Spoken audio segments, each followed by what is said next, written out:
Okay, so good afternoon, everyone. I'm Ritvik, and I'm going to present on the Farmers' Bill in India.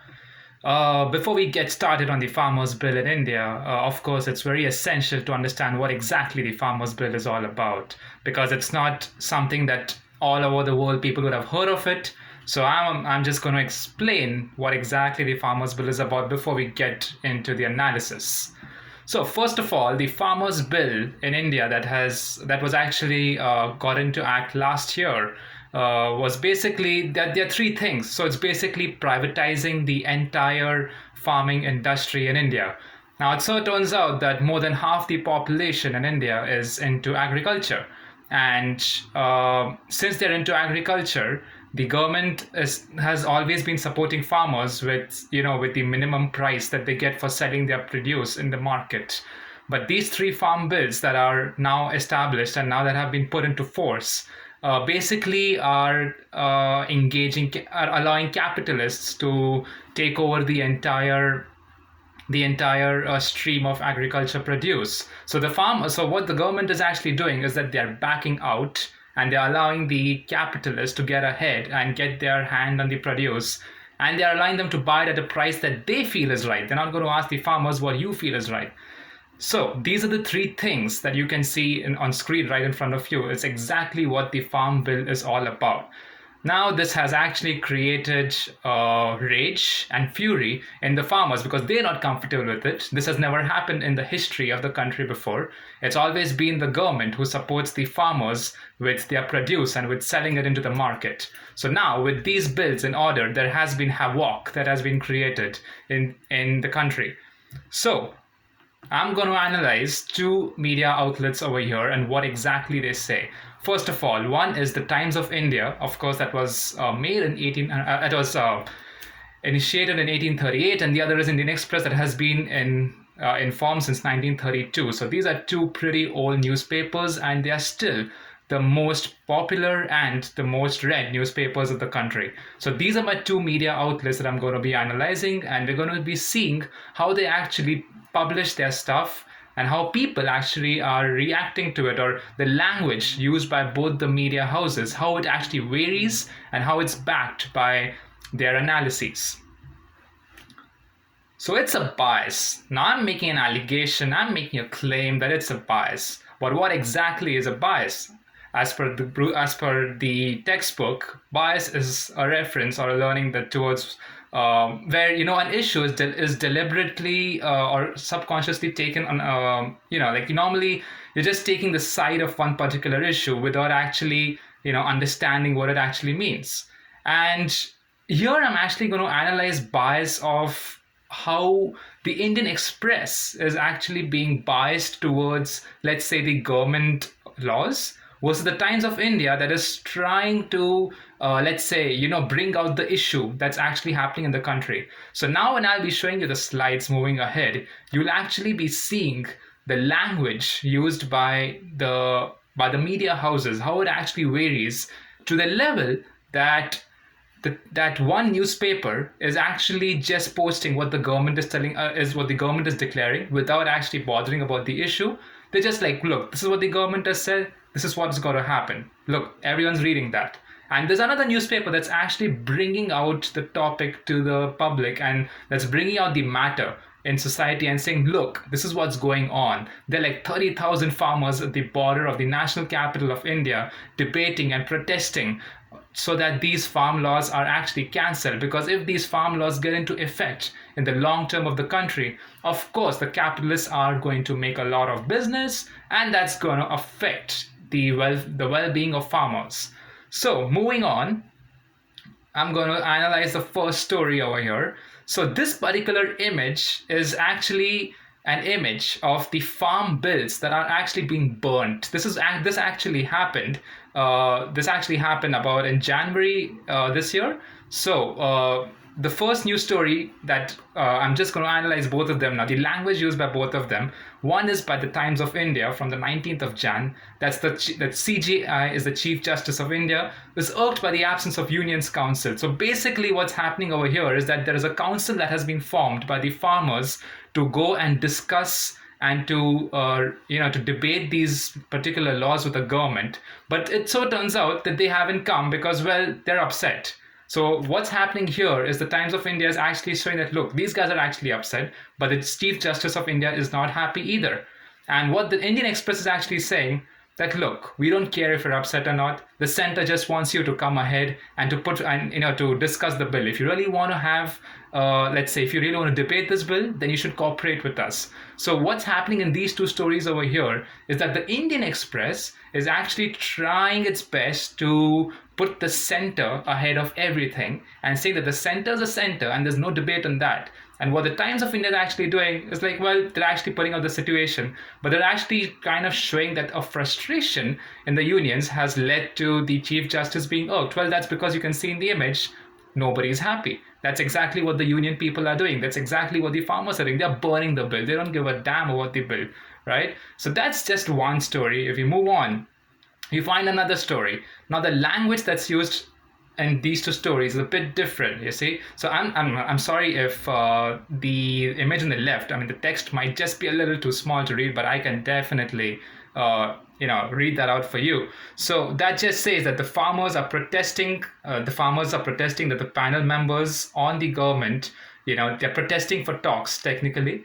And the other newspaper is saying that we need to reconstitute the panel with a more neutral people in order to get these laws passed. So once again, two newspapers are putting out the matter so differently, where let's say one newspaper is saying that, well, the protest is happening, people are not happy with it, people are burning the bill, so they just don't want, they're just not interested in coming out and arguing with the government on this because they know they're going to lose.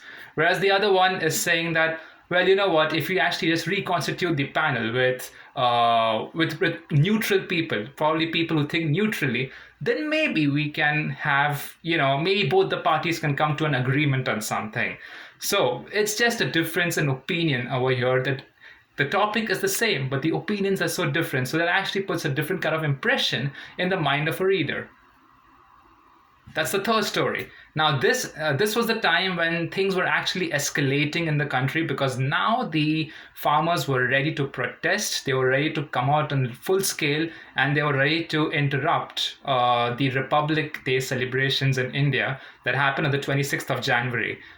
It happens on the 26th of Jan. So this year, on the 23rd of Jan, this particular news was published by both the houses. And what happened is that the Times of India was like, the farmer leaders claim that the Delhi police have given us a nod for a 100-kilometer rally on the Republic Day. All right. So the farmer leaders are saying that, look, we are in power and we're going to, do a rally and no one can stop us. Whereas the Indian Express is saying that, look, it's us. They just don't say that, look, the cops are saying that it's us who have given them the permission. Once again, Indian Express is putting the law in front of everything, and they're not focusing on the issue. They're just trying to say, oh, look, the police has actually, had some sympathy on them, and they're allowing them to have their rally. But what's actually happening that, it's a very sensitive topic right now, and the farmers are really angry. They want to go out, they want to protest, they want to, do a 100-kilometer rally. They want to bring out everybody and tell them, oh, look, we want to actually rally and spread the message of what's exactly going on. So moving on, well, this is exactly what happened. There was absolute violence on Republic Day, and the Times of India actually brought out the entire violence, that actually happened. Whereas the Indian Express just said, oh, look, the violence happened, but we arrested these two people who are mainly responsible for the entire violence. So what happened here is the Indian Express didn't even cover what exactly happened. No violence, no one cares, we don't care, the violence happened, we just arrested the two main people. Whereas the Indian Express said that the violence was a setback, but they still created a stir pan India. Once again, there was bias there. And this was another, let's say, another story where, okay, both of them are saying that now the unions have hardened their stand and, they're ready to take this ahead. Whereas one of the newspapers was saying, well, that's actually a, demonstration of the tyranny of laws that exist in the system. And then most of you must be knowing this guy, Trevor Noah. Well, so technically, Trevor Noah spoke of this on his show. And this was covered very differently by both the newspapers. Now, I haven't really got the clipping of the entire article because both of them said the same thing.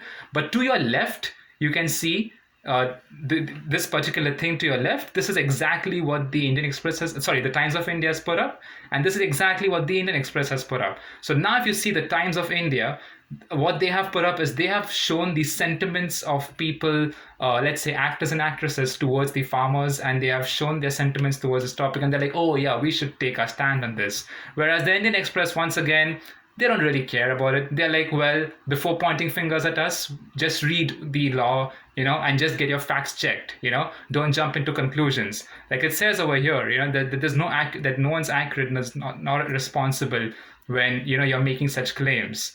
And well, those are the 6 stories that I actually found out. So what exactly does this actually have? If we analyze the print strategy, what exactly impact does it have? The proximity, it just means one thing, that, well, why is it important? Proximity. Well, all the farmers in India are going to be affected. That's going to affect everybody. Why is it rare? Well, it's rare because this has never happened in India before. This is the first time where the government has actually come out and said, okay, look, we're going to withdraw from the entire farming system and we're going to let the capitalists take over the entire system. And that has actually created a stir in the entire country. What's the importance of it? Well, the importance is just that every farmer is going to be affected. So it's going to affect the pricing system of all the agricultural produce in India. And it's new because, like I said, well, it's never happened before and this is the first time. And now the tension is this, that it has created a pan-India stir. And even right now, today, the protests are going on at the border of the Indian capital, yet the media houses aren't covering it entirely due to of course, because there are many other pressing issues in the country.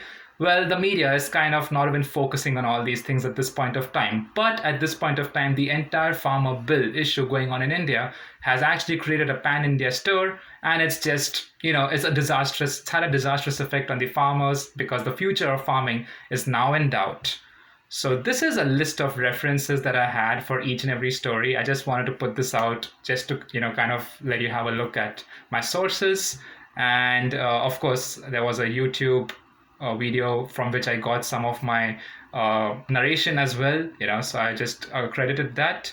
And I am done. So if anyone's got any questions, well, the stage is yours. Thank you. Anyone want to ask a question?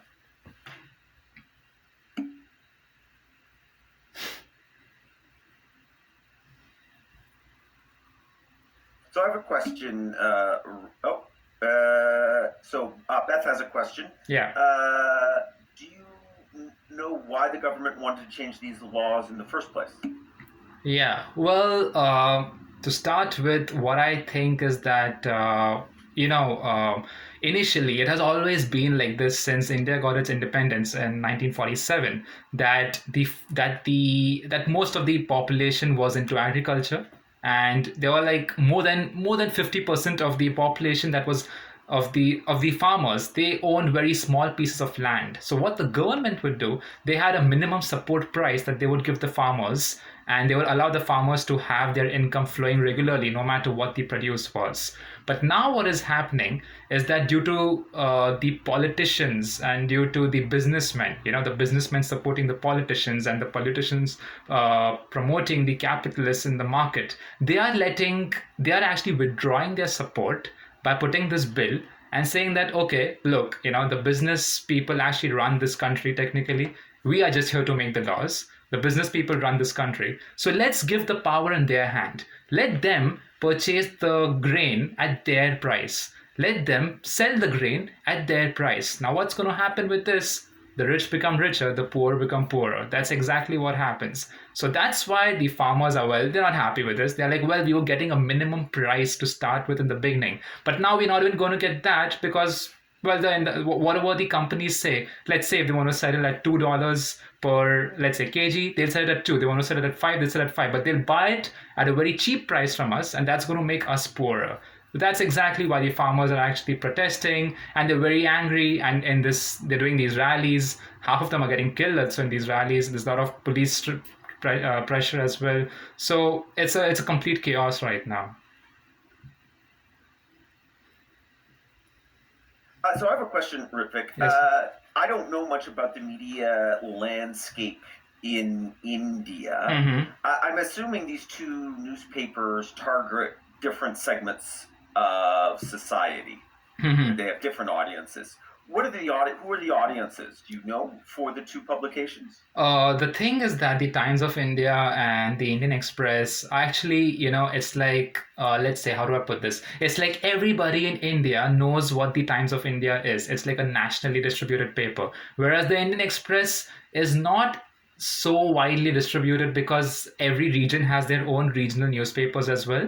So Times of India is of course widely spread. Everyone knows what it is. The Indian Express, it's technically distributed only in certain areas of the country, not in all areas, because well, people prefer to read the regional papers or they prefer to go for Times of India. That's exactly the point. And everybody, like in their teenage, the old people, the young, the middle-aged people, everyone goes for Times of India normally because they feel, oh yeah, it's Times of India, so it's kind of reliable. Indian Express, they're like, oh, we're not sure. But some people are like, oh yeah, that's also a good paper as well. But again, if you see the vocabulary that both the newspapers use, I think Times of India's vocabulary is much better. So the writers are probably much better in the Times of India than Indian Express is. They have good stuff, but it's not that convincing at times to readers. And the regional papers are just regional papers. So people in different regions purchase the regional papers of their choice. And the Times of India tends to be pro-government, I gather. Oh yeah, totally. Because well, they're at the helm of the media and in the media industry in India. So obviously, whatever comes to their mind, whatever the government says, they do just that. They don't want to debate because they know that they're getting the support. They're able to distribute their newspaper and their content all over the country. So yeah, that's how it is.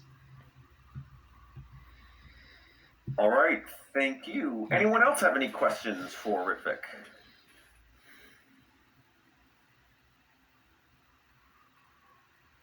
Going once, going twice.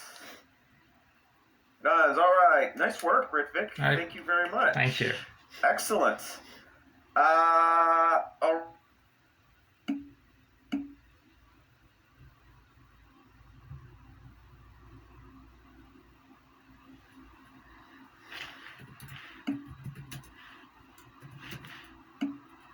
Alicia, you want to get yourself set up, please?